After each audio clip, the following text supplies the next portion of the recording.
Today marked the final business day before a landmark trial begins over the future of one of Dallas' major businesses. The U.S. government is trying to stop Dallas-based AT&T from merging with Time Warner. Fox 4's Blake Hansen is at AT&T headquarters in downtown Dallas right now with the impact it could have on consumers. Blake.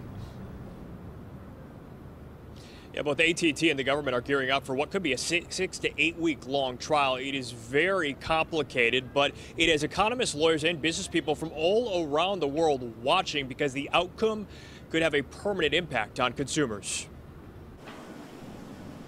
As the business day wrapped up Friday at AT&T headquarters, a major trial for the telecommunications giant is looming on the horizon, pitting it against the U.S. government. Economists are watching it really closely. SMU economist Mike Davis says it's tough to underscore what a big deal this is. This is one of the most significant cases, frankly, that I've seen in my lifetime.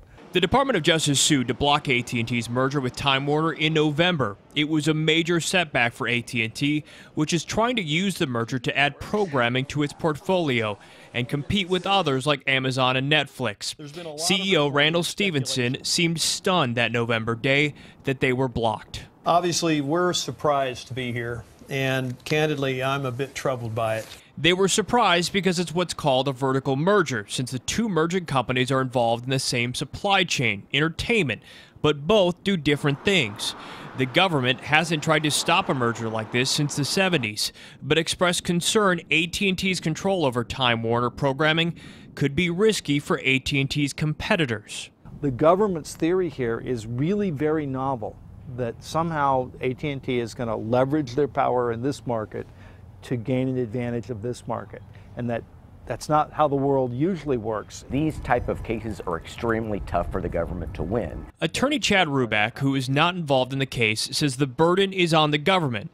It's really tough to prove that a merger would substantially diminish competition if the two merger partners aren't competitors. While a 6 to 8 week trial will determine the outcome of this merger, it'll hardly be final. Ruback says there will likely be appeals, and it will take time. Years. The appellate process is not known for being fast. As for the consumer impact, that really is the central question of this case because vertical mergers are typically not thought to impact consumers. The government says that this merger would do that, and Davis says this goes beyond just impacting AT&T and Time Warner customers. If a judge strikes down the merger, that would send a chilling effect to other proposed mergers all across the country and potentially impact those situations.